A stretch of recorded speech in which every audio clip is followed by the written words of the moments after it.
Gerenciamento. Vamos falar um pouquinho sobre gerenciamento da equipe. Em primeiro lugar, o que é o gerenciamento de equipe, né? É acompanhamento de liderança dos profissionais de forma que a empresa possa realizar sua missão, né?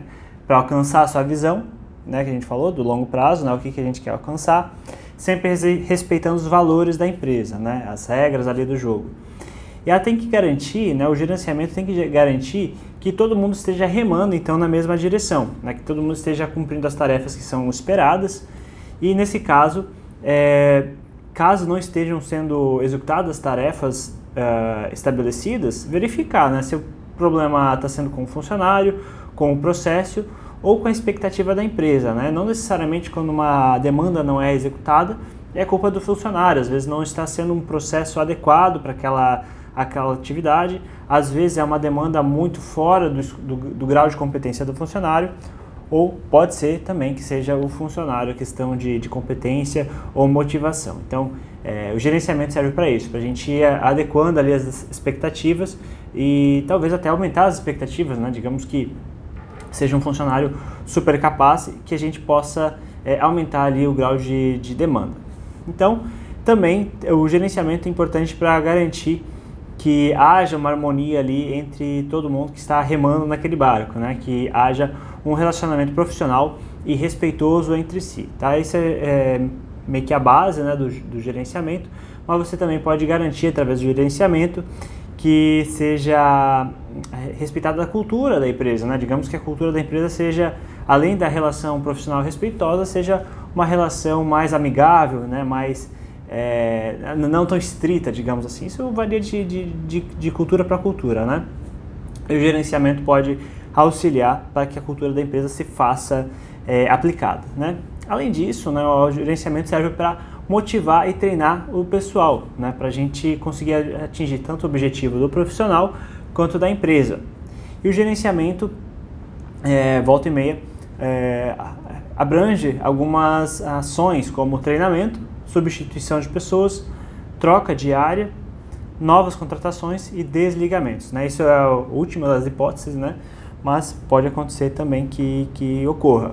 Então o gerenciamento serve ali para organizar as peças da empresa, né? Por exemplo, pode acontecer um caso de um profissional super qualificado que esteja na área inadequada, né? Isso a gente pode verificar através do perfil DISC, pode verificar através do desempenho do profissional naquela área e você alterar ele de área e ele super bem atender em outra área. Isso que a gente fala de um caso nosso, a gente tinha um funcionário super qualificado, ele estava num setor que ele estava atuando bem, ele foi para um outro setor, não estava atuando tão motivado, digamos assim, e a gente alocou ele para um terceiro setor e agora está deslanchando, né?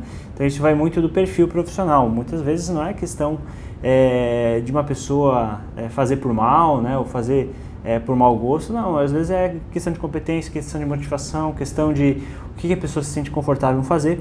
Então é importante ter o gerenciamento, a gente vai falar como fazer esse gerenciamento, como fazer essa identificação para que você possa melhor organizar as engrenagens ali da empresa, tá certo? E existe o gerenciamento e existe o microgerenciamento, né? Vamos entender um pouquinho da diferença entre os dois e quando aplicar cada um, tá? Já adianto que o caso de microgerenciamento são situações muito raras. O ideal é a gente sempre estar trabalhando com gerenciamento. Gerenciamento está relacionado ao cumprimento das metas, né? Relacionado ao cumprimento da meta final, não necessariamente do passo a passo, cada pequeno passo que tem que fazer para chegar na meta. E o gerenciamento se baseia muito na confiança, na capacidade entre os profissionais. E quanto maior a maturidade do gestor e do gerido, maior a probabilidade do gerenciamento. Ela gera motivação, criatividade e abertura para novas formas de solução do problema, né? Uma vez que você está focado na meta e não tanto no passo a passo para chegar na meta, você abre o caminho para novas soluções para chegar lá, né? Eu preciso ir do ponto A para o ponto B. Pô, a gente precisa executar a fundação, a estrutura em 1 mês e meio. E como a gente vai fazer isso? Vai ser comprando material na primeira semana, montando a caixaria na segunda, enfim, como ele vai fazer isso, você fica mais aberto e você pode até melhorar essa meta, né? Se você estabelece cada pequeno passo ali, você acaba engessando um pouco o processo. Você pode até fazer um passo a passo, mas pode deixar aberto para novas soluções, né? Fica como uma sugestão para chegar na meta, não uma imposição para chegar na meta, tá? Mas a gente vai falar sobre isso. E isso libera, a questão de gerenciamento libera o gestor para questões mais estratégicas e não operacionais, uma vez que ele está delegando essas ações, essas metas e deixando aberto ali para como chegar nas metas para os seus geridos, o gestor acaba tomando menos tempo para essas questões e pode focar em questões mais estratégicas, mais gerenciais. E aumenta também a produtividade do gerido. O microgerenciamento, no entanto, é um pouquinho diferente. Ele é relacionado ao cumprimento das tarefas, né? Cada pequena tarefa para chegar naquela meta. Ele é usual para gestores que são mais inseguros, né? Mais inseguros em relação aos seus geridos. Pô, vou deixar tudo na mão dele, não sei como é que vai ser. Digamos que você tenha funcionários, mas você ainda não sabe como é que eles vão se relacionar com os fornecedores, não sabe como vai se relacionar com a mão de obra, e você quer ficar em cima ali toda hora para ver como é que vai ser cada pequeno passo. Assim, no primeiro momento, até razoável, até compreensível, né? Você quer ver como é que a pessoa vai andar, mas depois de um tempo, você tem que deixar o negócio acontecer, senão você vai ser duas pessoas trabalhando na mesma coisa praticamente, né? Então não vale a pena ter aquele funcionário, né? Você facilitar o funcionário e você trabalhando na mesma coisa toda hora, não faz muito sentido, né? Não se for sempre assim. Então, é usual para gestores inseguros e gestores também inseguros tanto em relação aos seus geridos, se eles têm capacidades, quanto inseguros em relação se eles vão perder a posição deles, né? Tem muita gente que pensa numa posição de gerenciamento que, pô, se eu deixar o meu funcionário fazer tudo, ele vai tomar o meu lugar.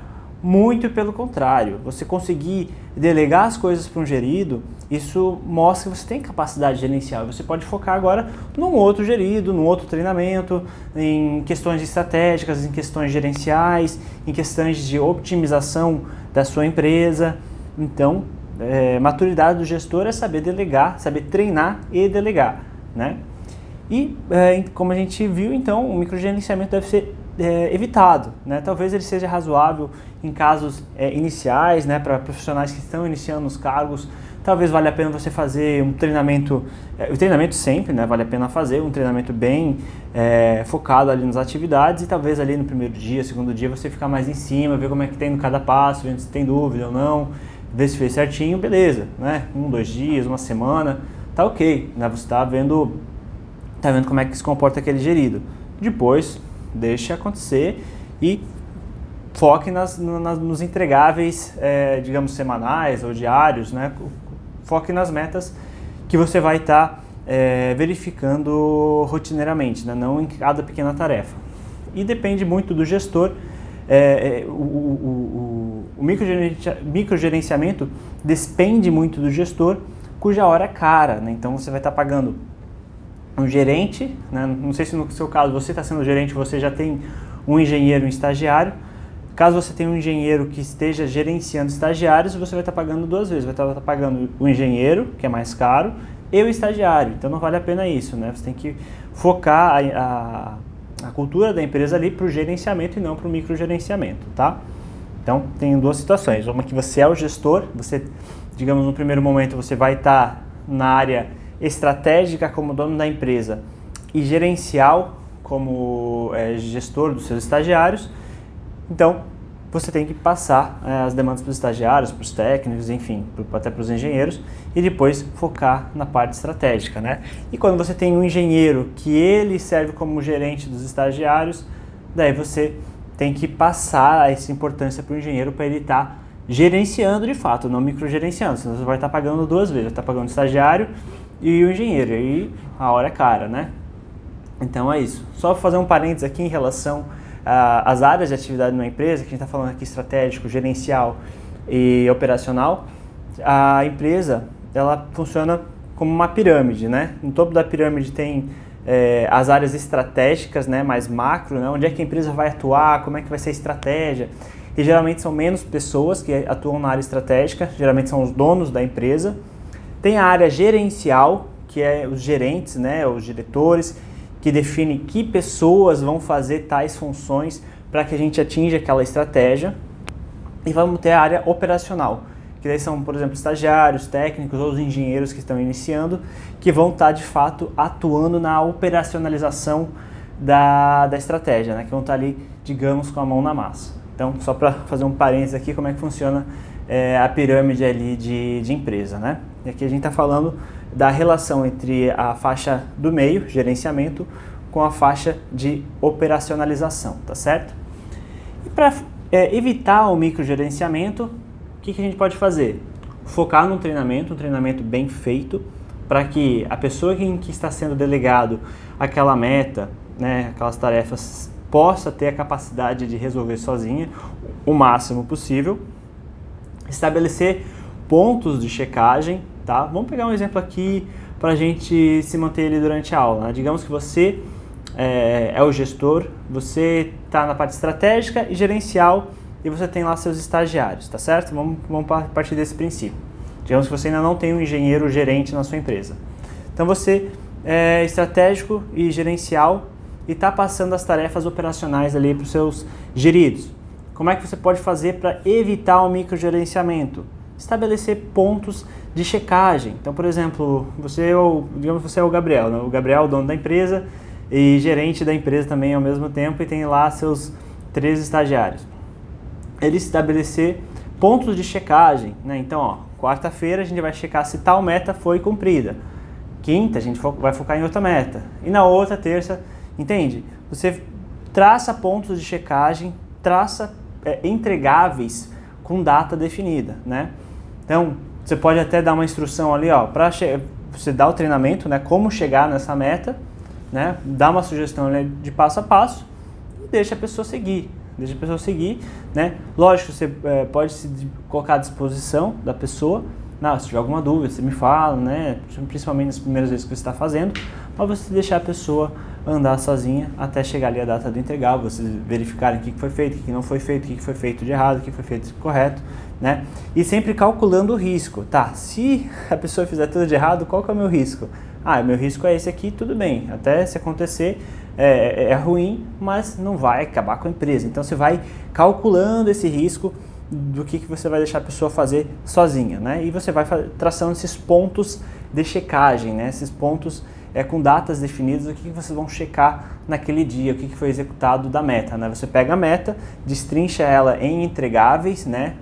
Digamos que a meta seja instalar novos móveis no escritório. Vocês colocam ali um comprador para fazer as compras e a instalação. Então, beleza, comprador. Ó, na quarta-feira vamos conferir os mapas de cotação. Na sexta-feira a gente vai conferir um mapa de cotação já negociado os preços, já chorado o máximo. Na outra quarta-feira vamos verificar a disponibilidade de cada um deles. Na sexta-feira vamos bater o martelo na contratação. Na outra quarta-feira vamos, liberar o espaço, vamos deslocar os móveis que já tem no escritório. E na sexta-feira vamos fazer a instalação nova. Então você pegou a meta que é trocar os móveis do escritório em vários entregáveis, né? Uma quarta, sexta. E esse é só um pequeno exemplo, né? Você pegou uma meta grande e dividiu em metas menores que você vai acompanhando a cada passo, tá? Então, digamos que alguma coisa dê errado, ele não entregou o mapa de cotação. Tá ok, não tem muito risco nisso. Você chama atenção, né? Fala como é importante, que a gente precisa ter isso até tal data e readeca às vezes ali as datas ou dá uma apertada nas próximas datas. Então, em vez de ser quarta e sexta, vamos trabalhar com uma entrega na segunda do mapa de cotação e você vai adequando ali os entregáveis, tá? E lógico, isso vai depender de um treinamento. Você vai treinar esse comprador, para fazer um mapa de cotação, você vai ter esse modelo de mapa de cotação, você vai preencher com os tais dados. É importante saber no mapa de cotação se tem um frete ou não, se existe pagamento parcelado, quais são as condições de pagamento. Então você parte de um treinamento para daí ir para a delegação. E a delegação da meta você divide em mini metas, né, em entregáveis para você acompanhar, não deixar acumular 2 meses de trabalho, chegar depois de 2 meses, terminou? Estou na primeira etapa. Já ficou tarde demais. Então, entregáveis semanais são prazos razoáveis aí para você acompanhar o andamento das metas da sua equipe, tá certo?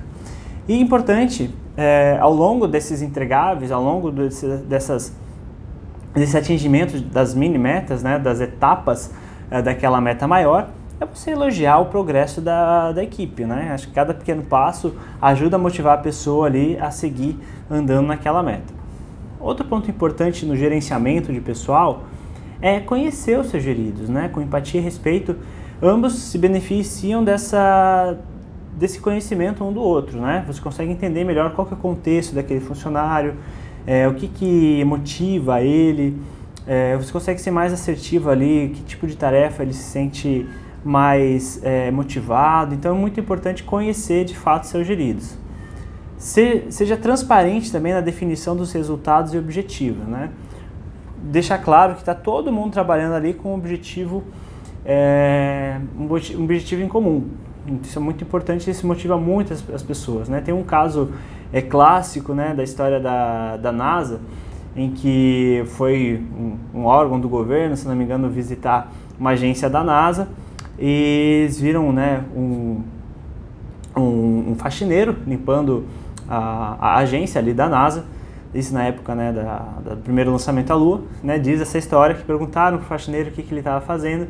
Ele falou: estou ajudando o homem a chegar à Lua, né? Porque ele tinha uma noção de propósito, tinha uma noção, né? Estava todo mundo alinhado qual que era a missão do órgão ali da NASA, né? Então é muito importante que todos da empresa estejam alinhados em relação para onde o barco está indo, né? Então seja transparente em relação aos resultados e objetivos esperados da empresa, né? Tanto em relação à atuação do funcionário quanto da empresa toda. Isso faz criar aquele sentimento de união, aquele sentimento de estamos todo mundo junto no mesmo objetivo, numa mesma missão, numa mesma visão, né? Sempre seguindo os mesmos valores.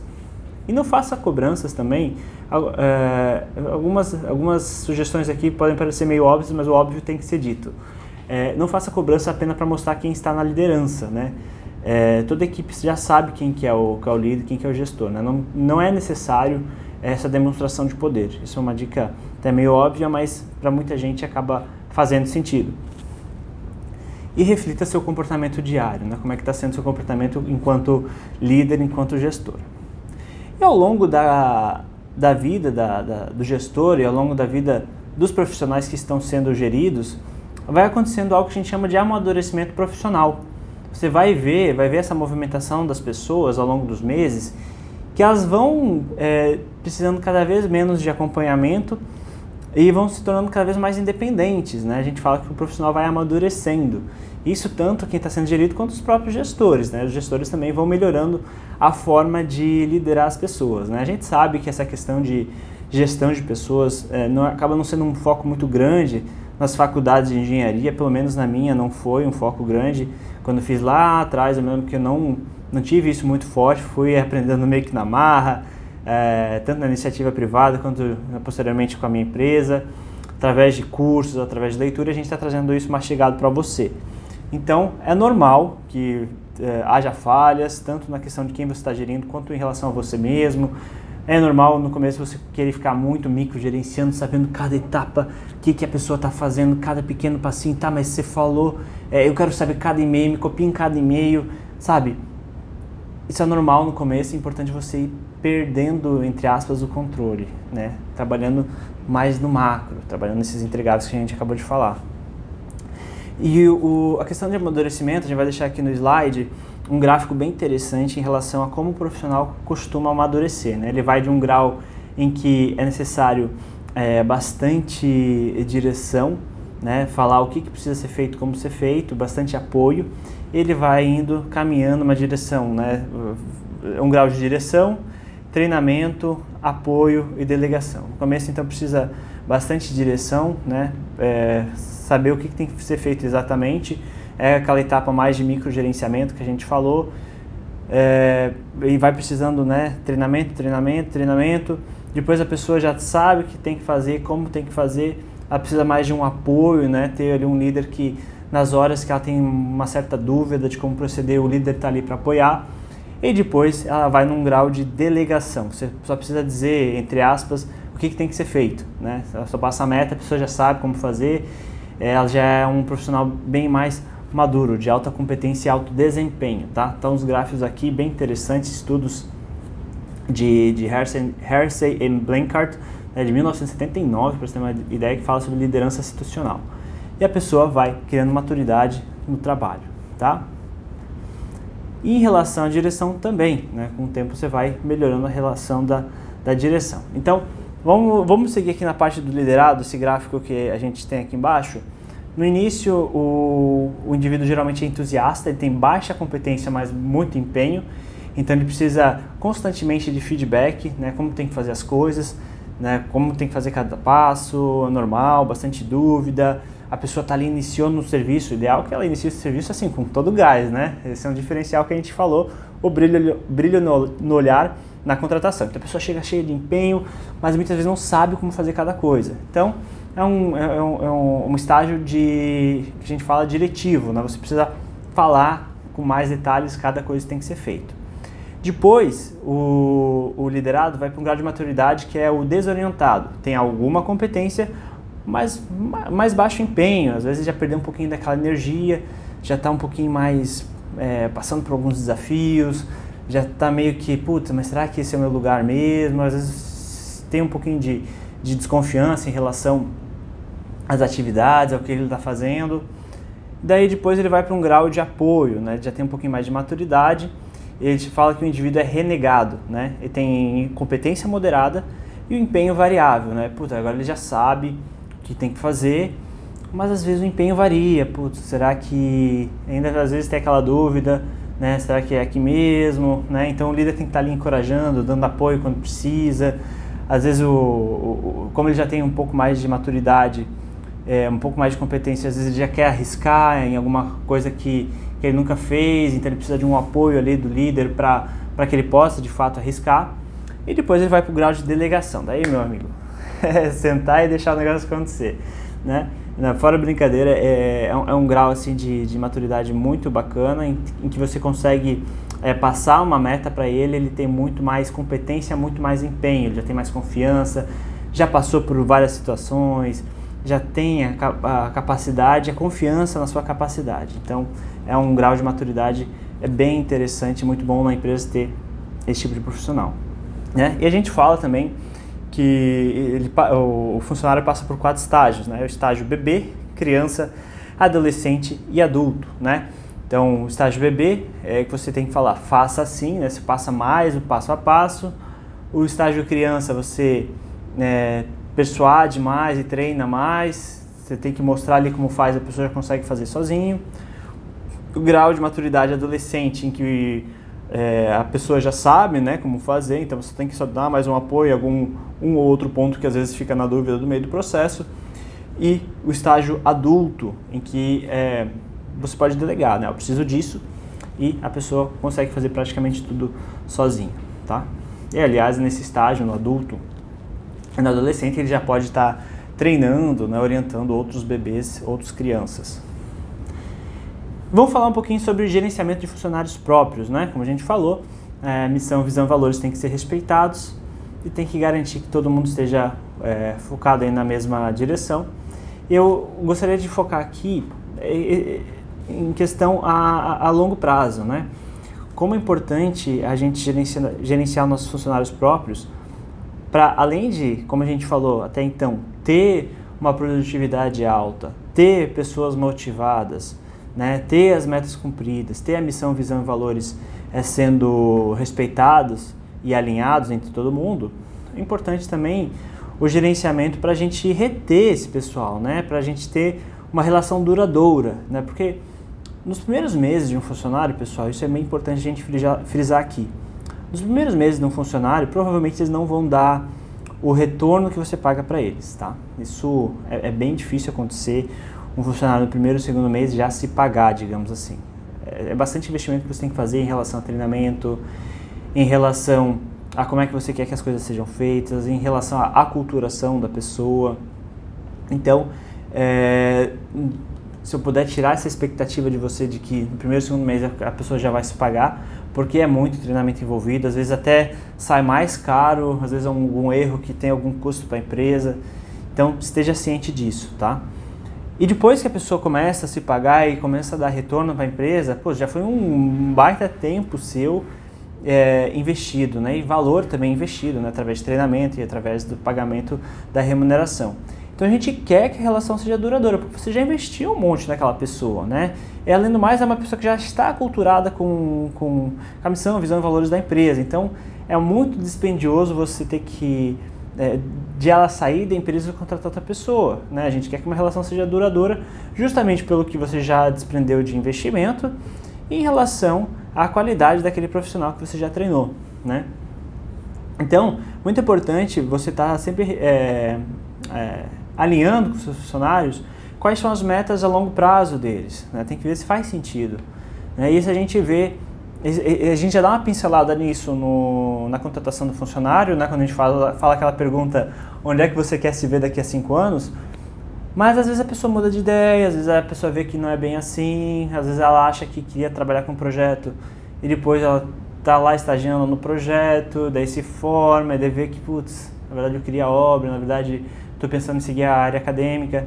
Então é interessante entender esse longo prazo da pessoa, para você eventualmente realocar ela dentro da empresa, de um modo que faça sentido para ela também, e também para não correr o risco de ambos estarem perdendo seus tempos, né? Tanto a pessoa trabalhando em algo que não é mais o objetivo dela, e você está investindo numa pessoa que não vai estar ali por muito tempo, né? Então a empresa tem que fazer sentido para o funcionário também. Não só o funcionário tem que fazer sentido para a empresa, mas a empresa tem que fazer sentido para o funcionário. A área que a pessoa está tem que fazer sentido para ela, tá? Porque uma hora ela pode cansar e não estar motivada e sair e você despendeu um monte de tempo. Então é bem complicado isso. Então sempre está alinhando qual que é o longo prazo daquela pessoa também. Missão, visão, valores, focando de novo aqui, tem que estar sempre alinhado, e a cultura da empresa também. Então para isso, para ter esse alinhamento com seus funcionários próprios, a gente foca aqui nas reuniões one-on-one, né? Reunião você com o funcionário, ou você, seu sócio com o funcionário, mas o ideal é que seja one-on-one mesmo, né? Você, um ou outro sócio com o funcionário, né? Gestor e gerido, né? Ou no caso, se você já tiver na sua hierarquia um engenheiro que gerencia outros funcionários, um engenheiro com um dos funcionários. E geralmente são conversas curtas e periódicas. E para que serve, né?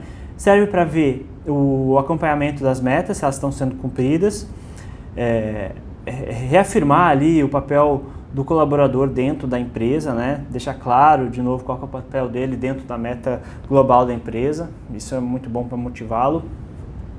Abrir espaço para sugestão entre as partes, tanto o gerido sugerir coisas para o gestor ou para a empresa e vice-versa, né? É uma via de mão dupla de melhoramento. Alinhar a estratégia da empresa com os funcionários. Às vezes a empresa vai, né, o estratégico da empresa vai direcionando a empresa para um certo segmento, então você tem que trazer os funcionários também. Não ser de uma hora para outra mudou tudo, sabe? Isso é um impacto muito grande, pode acontecer, mas o ideal é você ir alinhando a estratégia com todos os funcionários. Garantir que todos entendam os seus papéis, né, o gestor e o gerido, e realizar o feedback entre as partes. A gente vai falar especificamente sobre o feedback, né? Falar sobre como o funcionário está indo, como o gestor está indo. Resolver questões pontuais, nessas reuniões servem para resolver alguma pendência, uma questão que ficou mal resolvida, e a gente não quer que questões mal resolvidas fiquem acumulando ali dentro da pessoa, né? Às vezes vai ressentindo, às vezes uma questão mal resolvida às vezes é por uma questão de mal entendido dentro da empresa, aquele negócio vai remoendo, vai prejudicando o relacionamento entre as pessoas dentro da empresa. A gente não quer isso. Vamos resolver, por isso é importante essas reuniões periódicas, né? Para resolver qualquer questão pontual que pode estar ali prejudicando o desempenho da pessoa.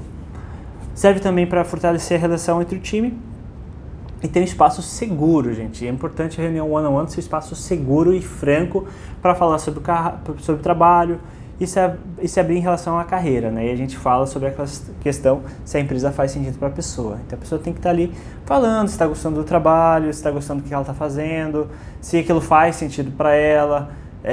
Pode repetir aquela questão onde se vê daqui a 1 ano, 3 anos, 5 anos, para ver se está fazendo sentido, né?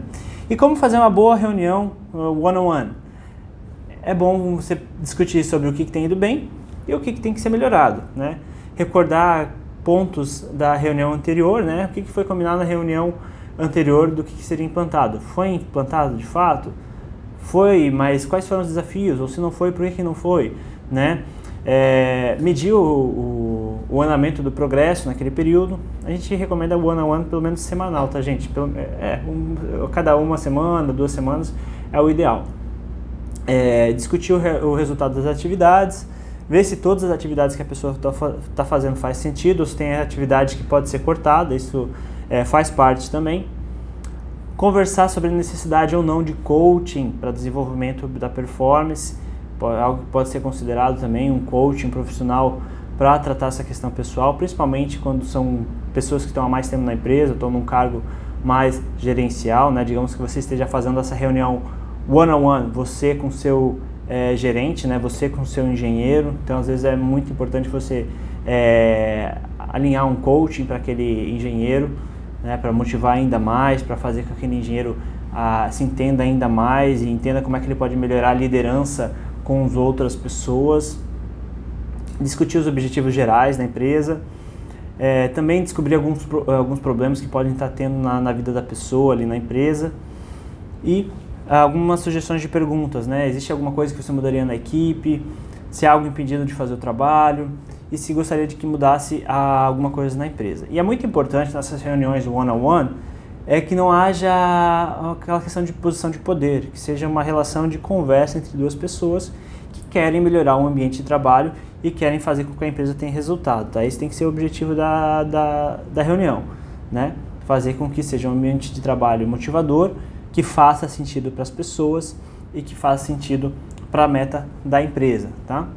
Então, outras sugestões de perguntas, né? A gente sugere que seja 80% dessa reunião one-on-one focado no liderado, né? Digamos, vamos pegar um exemplo aqui que você é a Ana tem uma empresa de reformas e a Ana tem uma engenheira, a Carolina, e a Carolina lidera aí 5 funcionários. Então, o que a Ana tem que falar para a Carolina? Como é que a Carolina tem que se portar perante seus liderados? Né? A sugestão é que a Carolina, quando for fazer as reuniões one-on-one com seus liderados, ela foque muito em como eles estão dentro da empresa. Né?